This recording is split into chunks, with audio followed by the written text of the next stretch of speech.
São exatamente 2 horas da tarde no Acre. Tem aqui uma pergunta, a pessoa não se identificou, eu queria que você se identificasse. Eu sei que é do bairro Taquari. O Emerson Jarude, boa tarde. Sobre os vigilantes da educação e da saúde, o Estado até agora nada de pagamento. A maioria está preocupada por conta que pode haver demissões a qualquer momento. Imagina agora como vai ficar se realmente acontecerem essas demissões. Ele está se referindo a esse ambiente de possibilidades de cortes, redução de 30% do efetivo, enfim. E aí? E tem razão. Eu quero aproveitar aqui, inclusive, também mandar um abraço para o meu amigo Gabriel Gava, lá do Raimundo Melo, que está nos assistindo. Um abraço, Gabriel. E olha o que acontece. Quando a gente não tem clareza e não passa a situação como ela é para a nossa população, essa insegurança e essa incerteza, ela tende a dominar o sentimento do cidadão. E isso faz com que a gente, infelizmente, perca uma série de coisas, dentre elas investimentos. Porque se a pessoa sabe que pode ter uma dificuldade financeira, ela vai fazer o quê? Começar a economizar. Ao invés dela ir no mercado fazer a feira, como ela faria antes, ela compra ali o básico do básico para se manter viva. E uma série de outras de coisas. Então isso tem impacto diretamente na economia. Então é esse o diálogo que a gente busca ter com a nossa população, de muita transparência, para que assim a gente consiga contornar. É claro que nós não queremos ver o nosso estado do Acre numa situação de quebradeira. Mas o Estado ele não quebra da noite para o dia, ele vem dando sinais. E os sinais para mim estão muito claros. Mas é preciso Quais agir. são? Me digam. Vamos lá. Deixa de fazer grandes obras e começa a fazer pequenos reparos. É só observar o que o Estado do Acre tem feito. E mesmo assim não tem dado conta de fazer pequenos reparos. Deixa de pagar os seus fornecedores. Hoje, se a gente for ver, vários fornecedores já estão sem receber. Nós estamos tendo problema, inclusive, com a anestesia do pronto-socorro. Não sei se você acompanhou. Inclusive, Sim. a pessoa que denunciou, infelizmente, foi afastada do seu cargo por ter feito aquilo que é o correto. Nós estamos tendo Sem dificuldade... contar que é um anestesista para aquela fundação que é um gigante. Né? Então, isso mostra a relação do governo com os fornecedores. Além disso, nós estamos tendo problema com os terceirizados, diminuição de terceirizados e, além disso, também atraso nos pagamentos e ameaças constantes de demissão que nos levam a essa insegurança e uma série de outras de coisas que a gente percebe dentro do estado do Acre que deveria ser prioridade, como, por exemplo, a própria reforma da ponte metálica aqui de Rio Branco, que é uma das mais importantes aqui para o nosso município, mas que, infelizmente, a gente não tem sequer uma previsão de quando vai acontecer. Não, então, já falou, vai ser agora, em novembro? A previsão, segundo eles, é dezembro, mas a gente não tem percebido absolutamente nenhuma movimentação para que isso seja entregue em dezembro. Então aí é que está. Então, só para finalizar então. Perdão. Esses sinais, para a gente está muito claro. Então é importante que nós tenhamos responsabilidade com as finanças, passe tranquilidade para a população, do contrário a gente vai ter grandes prejuízos. Citando só mais um exemplo aqui, as delegacias, por exemplo, estão sem papel higiênico, sem água. Os próprios funcionários estão tendo que levar copo de casa porque na secretaria não tem. E isso é a situação também de outros lugares. Então, vamos manter o foco para que a gente possa resolver essa situação quanto antes. Você falou aí a respeito das pequenas reformas, e isso é um dos sintomas, né? E eu vou lembrar um aspecto que o teu colega Edivaldo Magalhães colocou na Assembleia, de que as reformas em algumas escolas acontecem com uma empresa do Maranhão. Inclusive, nós apresentamos lá na Assembleia um decreto para suspender essa licitação no valor de aproximadamente 24 milhões de reais, que buscava fazer essa manutenção com essa empresa de fora, mas que foi reprovado na Comissão de Constituição e Justiça. A gente espera reverter isso no plenário. Qual é a alergia com as empresas daqui? É alergia à empresa acriana? A gente gostaria de ter essa resposta e vamos buscar isso agora na discussão da próxima lei orçamentária, porque não faz sentido algum a gente ter tantas empresas de fora e as empresas do estado do Acre, infelizmente, são uma oportunidade. Pois é, olha, eu vou aqui, vou fazer a pergunta do Charles Pires, do Esperança 2. Pergunta para o entrevistado, por que quando esses políticos na campanha como candidato falam tanto em transparência, quando estão no poder, quando estão com o poder nas mãos, a transparência passa longe? O que você diria para o Charles Pires? Ele tem razão, e inclusive nós precisamos melhorar em vários aspectos. Recentemente, a segurança pública do estado do Acre, segundo um ranking feito pelo Metrópolis, nós estamos na última posição quanto à transparência. Somente 2 estados tiveram a nota 0, um deles foi o Acre. Então, nós não sabemos hoje, por exemplo, quantos quilos de drogas são apreendidos, quantas armas são tiradas da mão né, do tráfico, do crime, quantas pessoas estão sendo presas, como é que está sendo a taxa de resolução dos crimes no nosso estado do Acre. Nós não temos isso. E se nós não temos dados, nós não conseguimos estabelecer políticas públicas efetivas para resolver os problemas. Isso eu estou falando de uma esfera. Se a gente for levar para outras também, nós vamos ter problema de transparência. Se levar a questão da transparência, inclusive para a Assembleia Legislativa, também, a situação complica, também, né? Porque faz tempo que a Assembleia Legislativa... Também. E a gente tem acompanhado, inclusive, o portal, ultimamente colocaram já alguns contratos, algumas coisas, mas precisa aprimorar.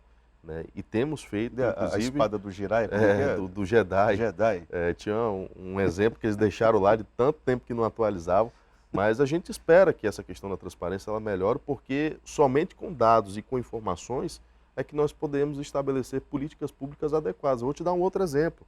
Recentemente eu fui procurado pelo cadastro de reserva dos profissionais da saúde para a CESACRE. E nós hoje não temos a estimativa de quantos profissionais nós temos e de quais áreas eles são referente ao estado do Acre como um todo.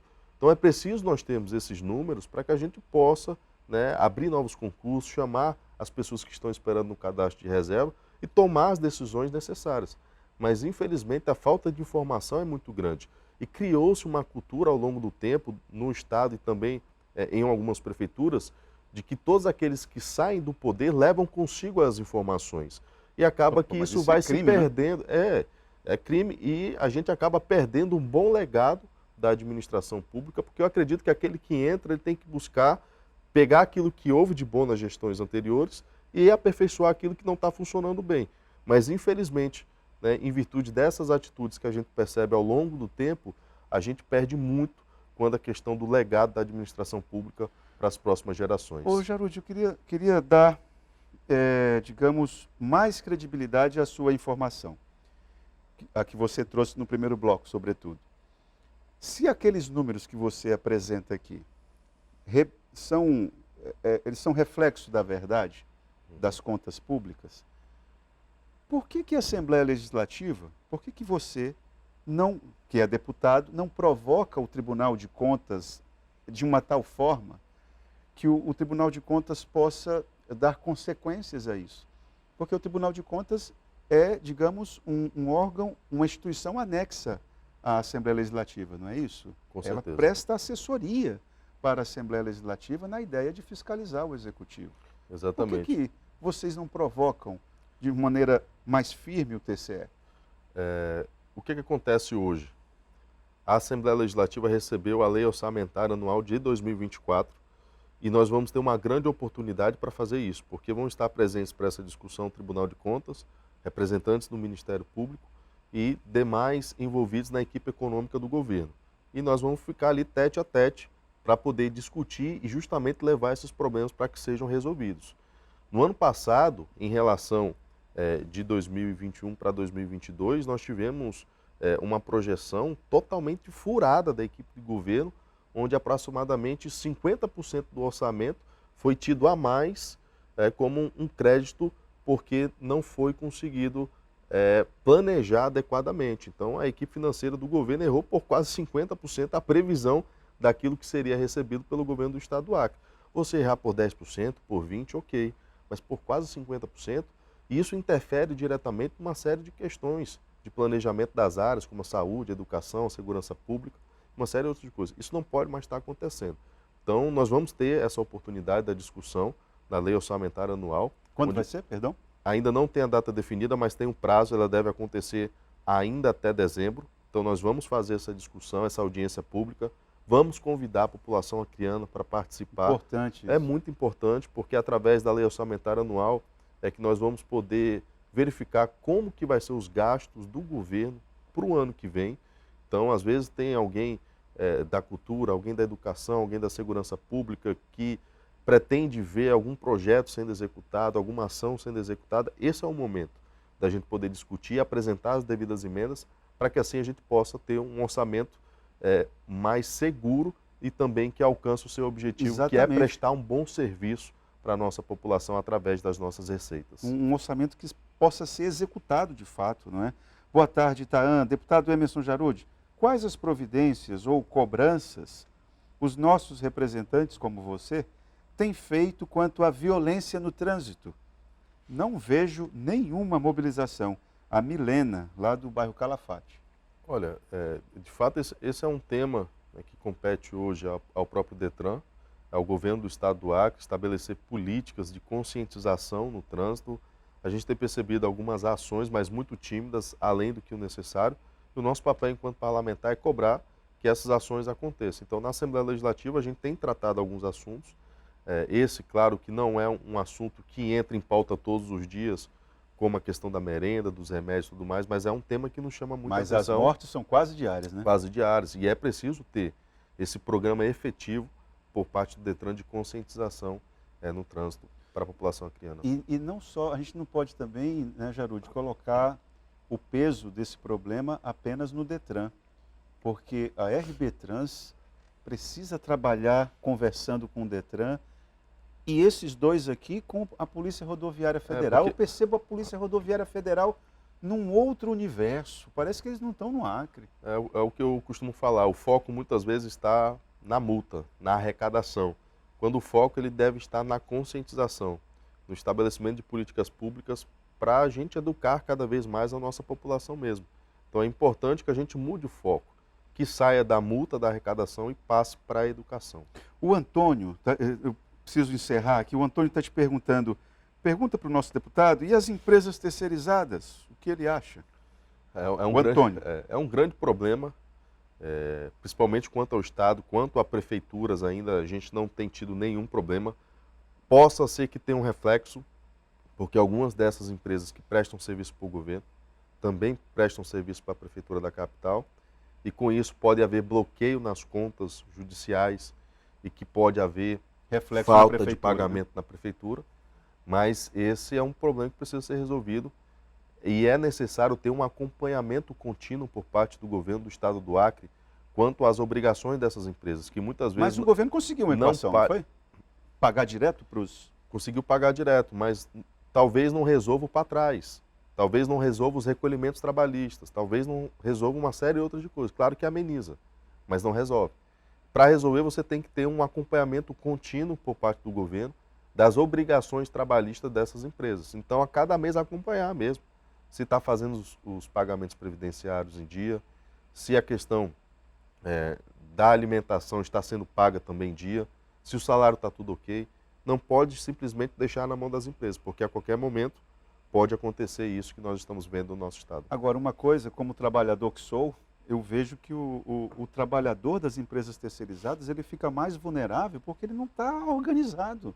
Não há um sindicato, Pega de não há surpresa, né? associação. Pega de surpresa. Algo semelhante, inclusive, aconteceu, claro que não é a mesma esfera jurídica, mas aconteceu com as empresas de ônibus aqui no município de Rio Exatamente, Branco, né? é bom exemplo. E Exatamente. que a gente acaba tendo reflexos diretamente na nossa população com a falha do serviço. Então, é importante que a gente acompanhe isso de perto. Jarudi, muito obrigado pela tua vinda aqui, que eu já estou com o tempo esgotado. Eu que agradeço, Itam, muito obrigado mais uma vez. E quero convidar toda a população acreana para nos fazer uma visita, inclusive lá na Assembleia. Pode ir lá visitar nosso gabinete, bater um papo, que vão ser recebidos com muito prazer. Vocês estão com visitantes lá, estão incomodando? Mas não estão incomodando. E a gente espera que o desfecho seja o melhor possível e temos cobrado isso todo dia na Assembleia. Muito obrigado, Jarudi. Vamos para o intervalo e já voltamos.